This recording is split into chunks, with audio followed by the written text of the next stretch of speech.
Hello friends, welcome to my YouTube channel read and learn by Ramesh sir.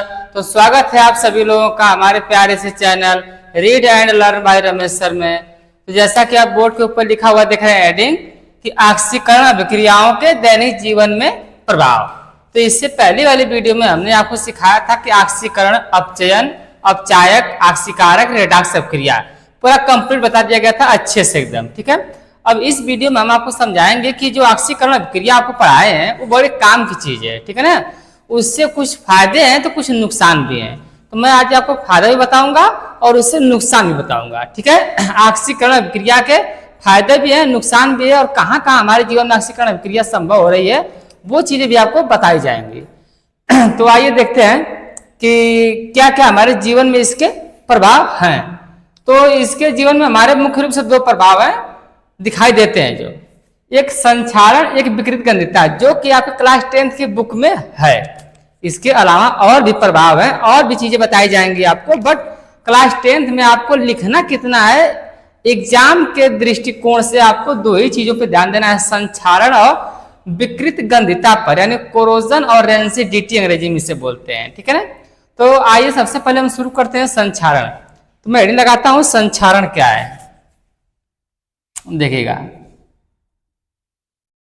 संक्षारण, संक्षारण को बोलते हैं हम लोग कोरोजन। क्या बोला जाएगा? कोरोजन। तो कोरोजन क्या है, तो मैं आपको एक्चुअली समझा दूं बहुत अच्छी भाषा में कि जब क्या करते हैं कि ये मान लीजिए कि खुला वातावरण हवा है, अगर खुले वातावरण में किसी धातु को काफी लंबे समय तक, किसी धातु को काफी लंबे समय तक ऐसे ही खुला छोड़ दिया जाए, कहां पर? हवा में। ठीक है ना, हवा में धातु को लंबे समय तक खुला छोड़ दिया जाए तो धीरे धीरे क्या होता है कि धीरे धीरे, कैसे धीरे धीरे हवा में जो ऑक्सीजन गैस है और हवा में जो जल वाष्प है, जिसे आप नमी कह सकते हैं। ठीक है ना, हवा में जो ऑक्सीजन गैस है और हवा में जो नमी है, जो जलवाष्प है, इस जलवाष्प और नमी के संपर्क में धातु आ जाती है। यानी ये धातु जो होती है ऑक्सीजन गैस के भी संपर्क में आ जाती है और जल के यानी कि नमी के संपर्क में भी आ जाती है। बस इन दोनों के संपर्क में आने से होता क्या है कि धीरे धीरे यह धातु नष्ट होने लगती है। क्या हो जाती है? धीरे धीरे नष्ट हो जाती है। तो इस पूरी प्रक्रिया को आप क्या बोल सकते हैं? संक्षारण या कोरोजन बोलते हैं। तो इस पूरी प्रक्रिया को संक्षारण या कोरोजन बोलते हैं। ठीक है, तो ये बस यही संक्षारण है। मैं इस बात को लिख रहा हूं परिभाषा, आप नोट करिए। ठीक है ना, फिर आपकी परिभाषा तो देख रहे हैं कि मैंने परिभाषा लिख दिया। ठीक है, कि जब धातुओं को खुले वातावरण में लंबे समय तक छोड़ दिया जाए तो धातुएं हवा में उपस्थित नमी और ऑक्सीजन गैस से क्या कर लेती है? अभिक्रिया कर लेती हैं और धीरे धीरे नष्ट होने लगती हैं। तो इस प्रक्रिया को क्या बोलेंगे आप? संक्षारण बोलेंगे, यानी कोरोजन बोलेंगे। ऐसा नहीं कि बहुत तेजी से नष्ट हो जाती है कि आप हवा में छोड़े और नष्ट हो गया, ऐसा नहीं, काफी लंबे समय तक छोड़ेंगे तब जो है कि वो क्या करती हैं कि अभिक्रिया करती हैं। तो ये मान लीजिए कि अभी बताया कि ये कोई धातु है आपके पास, ये कोई धातु है, अगर इसको लंबे समय तक हवा में खुला छोड़ देंगे तो ये क्या काम करेगी कि ऑक्सीजन गैस से अभिक्रिया कर लेगी और साथ में जलवाष्प कहिए या नमी कहिए कि उस नमी से भी क्या कर लेंगी, सब धातुएं अभिक्रिया कर लेंगी। और जब यह अभिक्रिया करेंगी तो इसके ऊपर एक परत चढ़ जाएगी। इन धातुओं के ऊपर क्या चढ़ जाती है? एक परत चढ़ जाती है, जिसकी वजह से ये धातुएं नष्ट होने लगती हैं। ठीक है ना, तो यही प्रक्रिया क्या कहलाती है? संक्षारण कहलाती है।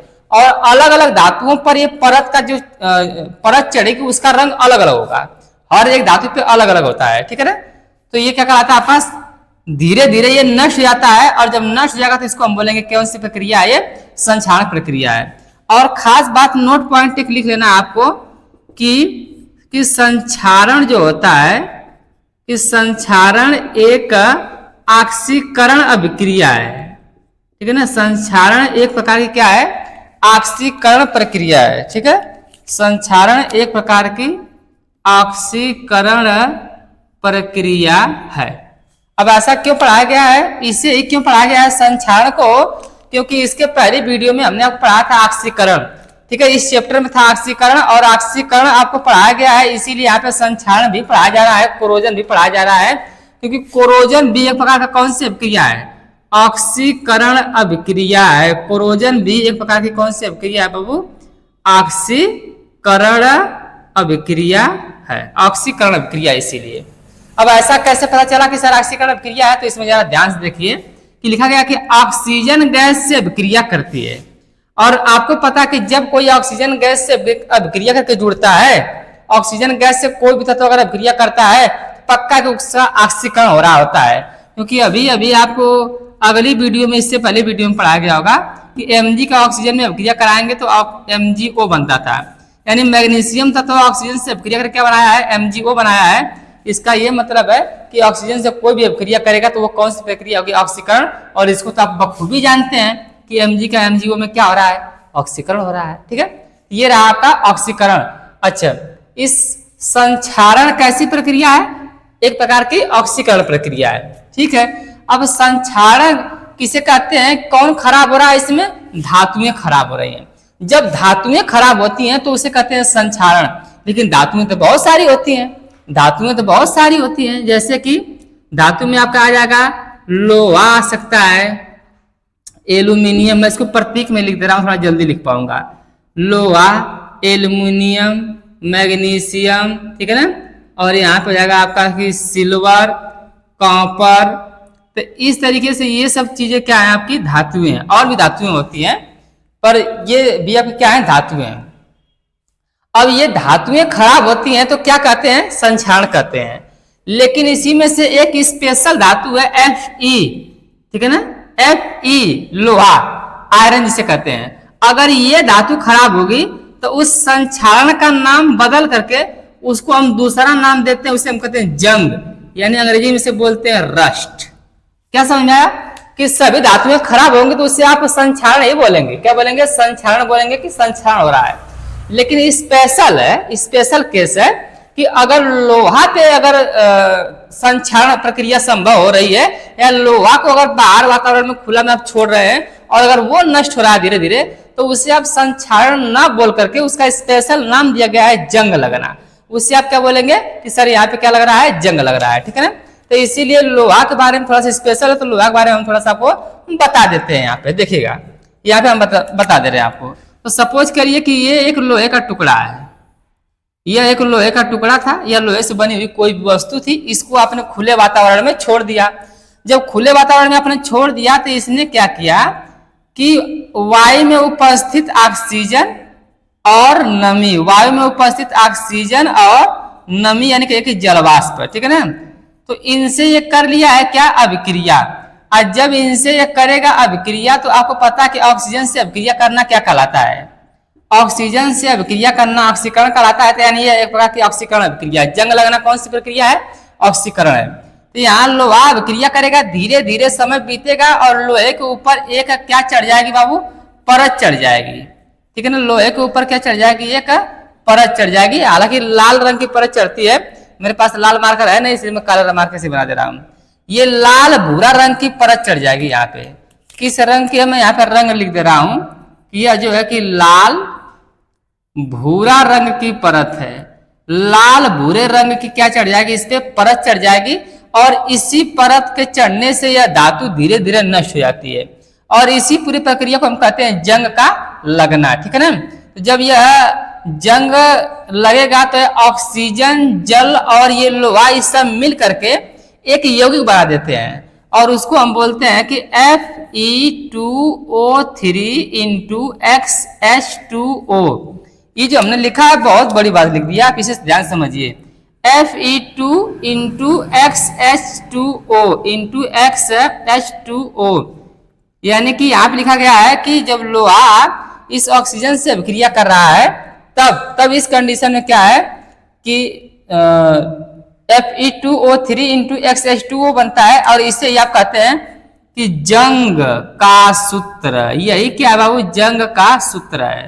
तो कभी आपसे जंग का सूत्र पूछे तो इसे आप बताएंगे किस तरह, यही आपका क्या है, जंग का सूत्र है। ओके, क्लियर, चलिए ठीक है।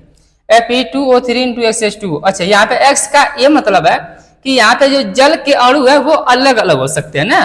अलग अलग कंडीशन में जल के अणुओं की संख्या अलग अलग हो सकती है, इसलिए इंटू X लिखा गया है। फिक्स नहीं होता कि जल के कितने अणु यहाँ पे रहेंगे, इसीलिए ये हो गया आपका जंग।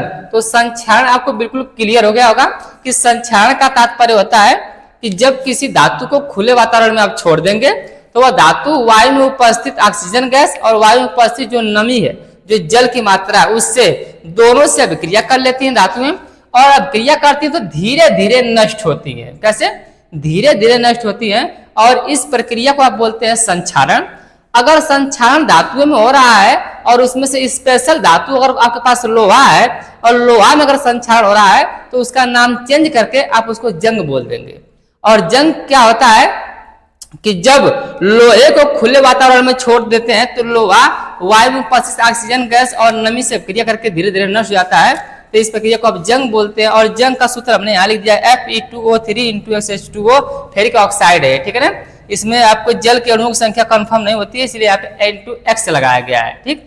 और जंग यहाँ पे देख लीजिए कि यह लाल भूरे रंग की परत चढ़ जाती है लोहे पे, उसी परत को आप कह सकते हैं कि जंग है, ठीक है। तो चलिए ये जान गए, आप संक्षारण समझ गए। अब समझते हैं आप विकृत गंधिता। तो विकृत गंधिता भी एक प्रकार की ऑक्सीकरण प्रक्रिया ही होती है, ठीक है ना। तो इससे पहले आप नोट करिए, स्क्रीनशॉट लीजिए, फिर मैं आपको पढ़ा रहा हूं विकृत गंधिता।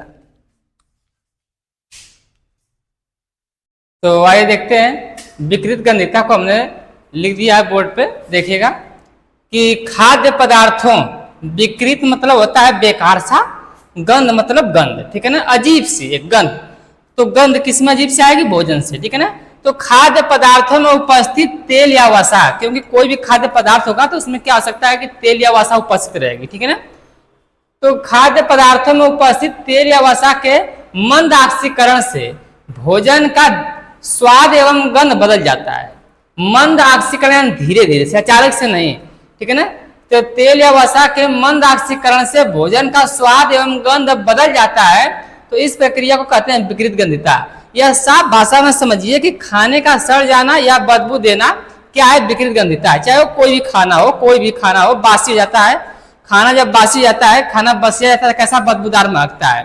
तो वो क्यों महकता है? तो उसको प्रक्रिया कहते हैं विकृत गंधिता। और ऐसा हुआ क्यों है? ऐसा होने का सिर्फ एक रीजन है, ऑक्सीकरण प्रक्रिया। भोजन का ऑक्सीजन के संपर्क में आना ही यह प्रक्रिया है, और इसी वजह से ऐसा हुआ है। अगर भोजन ऑक्सीजन के संपर्क में नहीं आता और खुले वातावरण में जो नमी है उसके संपर्क में नहीं आता तो ऐसा होता ही नहीं। तो सब है ऑक्सीकरण प्रक्रिया को, यह संभव हो रहा है कि भोजन खराब हो जा रहा है, ठीक है ना। तो आप समझ गए कि भोजन का खराब होना या भोजन का सड़ जाना या भोजन में से अजीब सी महक आना क्या है? विकृत गंधिता है। ये रहा कोई विकृत गंधिता है। जैसे कि आप यहाँ पे एग्जाम्पल स्वरूप लिख सकते थे कि भोजन का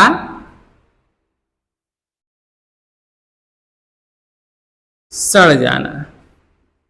अब भोजन में केवल चावल दाल की बात नहीं की जा रही है, कोई भी खाद्य पदार्थ हो सकता है, फ्रूट्स हो सकते हैं, फल हो सकते हैं आपके पास, ठीक है ना, चिप्स, नमकीन, बिस्किट, सब कुछ भी हो सकता है। चलिए आइए समझते हैं विकृत गंधिता में, थोड़ा सा अच्छे से समझते हैं विकृत गंधिता क्या होता है।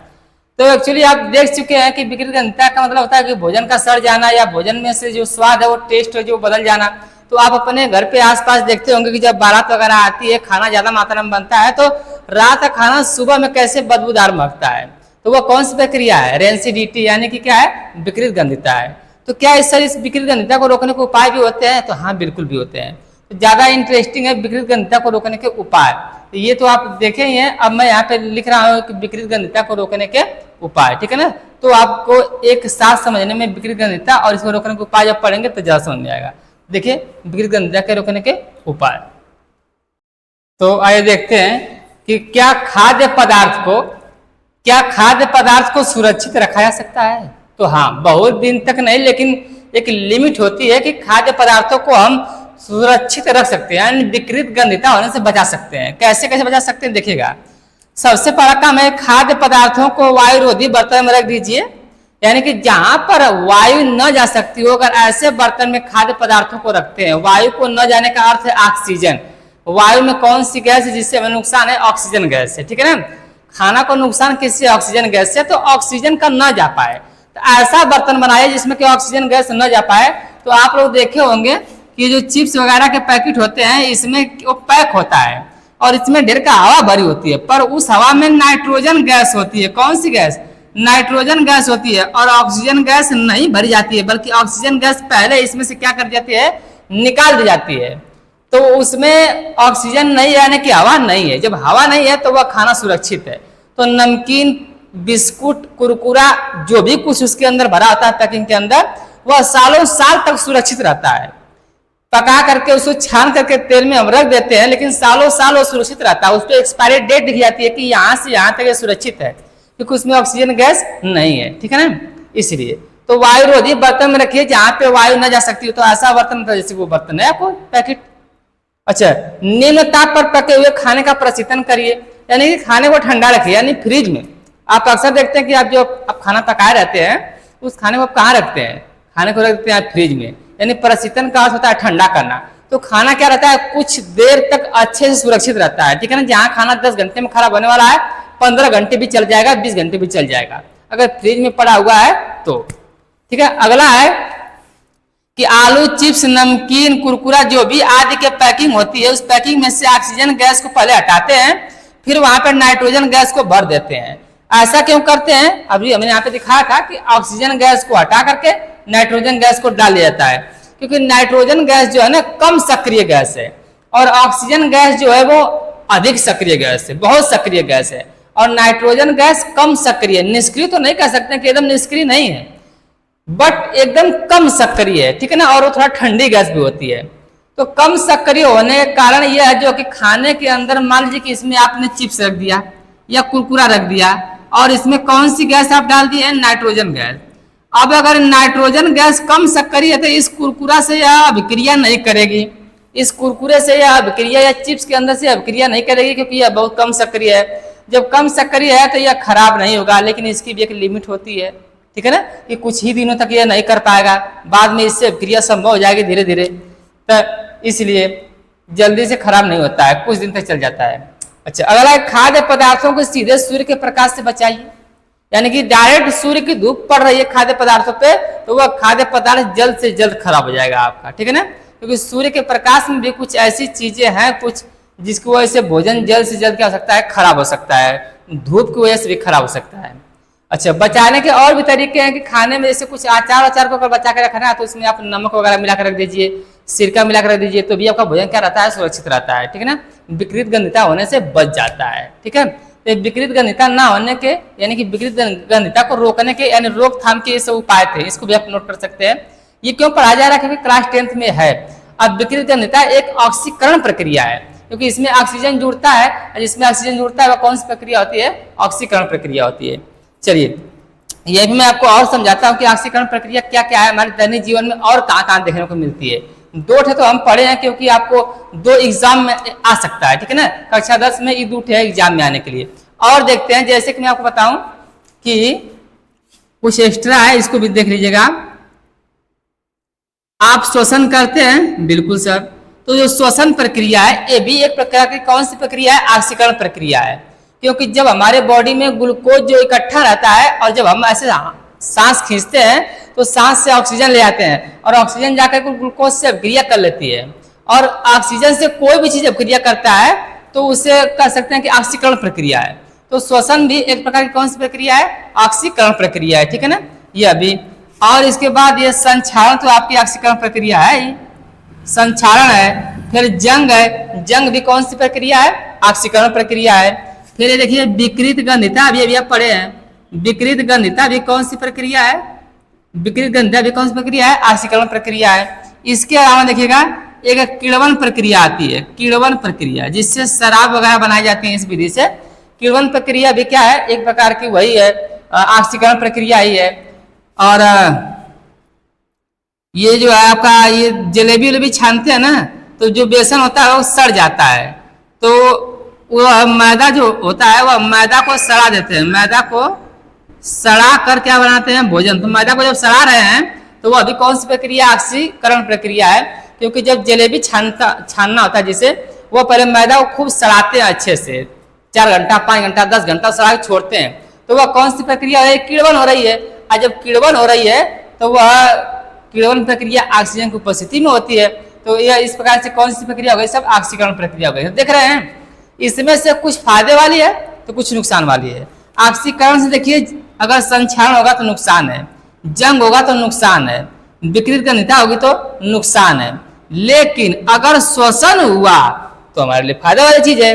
और मैदा जो सड़ रहा है जिससे हम जलेबी बना सकते हैं, तो अच्छा से सड़ेगा तभी जलेबी बनाना है। खूब मच के सड़ा देंगे तो गड़बड़ हो जाएगा, हल्का ही सड़ा रहेगा तभी। यानी कि मैदा का सड़ना भी क्या है, एक अच्छा ही है। और शराब बनाना है आपको किण्वन प्रक्रिया से, तो वो भी एक अच्छी प्रक्रिया है, ठीक है ना, तभी आप शराब बना पाएंगे, तो वो भी एक अच्छा काम ही है शराब बनाना। इसी तो हमारा देश का जो है कि जीडीपी सही रहती है, देश चलता है शराब से ही, ठीक है, पीने वालों को कमी है नहीं। और देखिए, अगर कोई चीज मान लीजिए बाबू जल जा रहा है, किसी का जलना, इंसानों का जलना मतलब ये फीलिंग वाले जलना नहीं है, आग लगने की बात चल रही है। अगर कोई चीज जल रही है तो भी कौन सी प्रक्रिया है, ऑक्सीकरण प्रक्रिया है, क्योंकि बिना ऑक्सीजन के संपर्क में कोई चीज जल सकती है? कोई भी चीज बिना ऑक्सीजन के संपर्क में जल सकती है? नहीं। जब ऑक्सीजन के संपर्क में आएगी तो पक्का कि वो ऑक्सीजन से क्या करेगी, जुड़ेगी।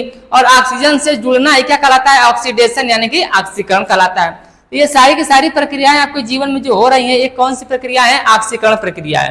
तो जीवन में इतना इंपॉर्टेंट है ऑक्सीकरण प्रक्रिया, इसीलिए आपके सिलेबस में दिया गया है ऑक्सीकरण प्रक्रिया। तो ये सब आपके जीवन में इंपॉर्टेंट चीजें हैं, यानी रिएक्शन के अलावा ये सभी चीजें आप अपने जीवन में जानिए कि ये सभी क्या है, आपकी ऑक्सीकरण प्रक्रिया है, ठीक है।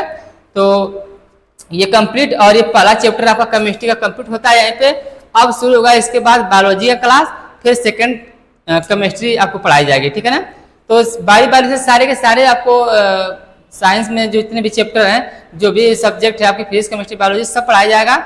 बस थोड़ा धैर्य रखिएगा, और टाइम से हम सिलेबस आपका खत्म कर देंगे। सभी लोग बस हमसे जुड़े रहिए, ठीक है ना। और जहाँ ना समझ आए वहाँ पे आप कमेंट करिए कि सर यहाँ पे दिक्कत है, सर इस टॉपिक पे वीडियो चाहिए। हाँ, अगर किसी अलग टॉपिक पे भी आपको वीडियो चाहिए तो उसको आप कमेंट में कर दीजिए, सर हमको इस टॉपिक पे आप वीडियो बनाइए, क्योंकि अब हम शॉर्ट वीडियो डालेंगे, एक छोटी छोटी टॉपिकों पे शॉर्ट वीडियो डालेंगे, जिसपे लोगों की डिमांड क्या हो सकती है, पूरी हो जाए। आप कहीं से भी कोई भी वीडियो हमसे डिमांड कर सकते हैं, हम आपकी डिमांड को पूरी करने की कोशिश करेंगे, ठीक है। तो जिनको भी हमारी वीडियो पसंद आती है वो कृपया वीडियो को लाइक और कमेंट जरूर कर देंगे। और अगर आप चैनल पर नए जुड़े हैं तो प्लीज़ चैनल को सब्सक्राइब कर लीजिएगा, ताकि हम कोई वीडियो अपलोड करें तो आपके यहाँ तक तुरंत सबसे पहले नोटिफिकेशन पहुंच जाए। और हाँ, बेल आइकन को जरूर प्रेस करिएगा, यानी घंटी वाले बटन जरूर आपको दबा दीजिएगा, नहीं तो कोई वीडियो आपके यहाँ तक जाएगी नहीं, ठीक है। तो मिलते हैं आप नेक्स्ट वीडियो में, थैंक यू।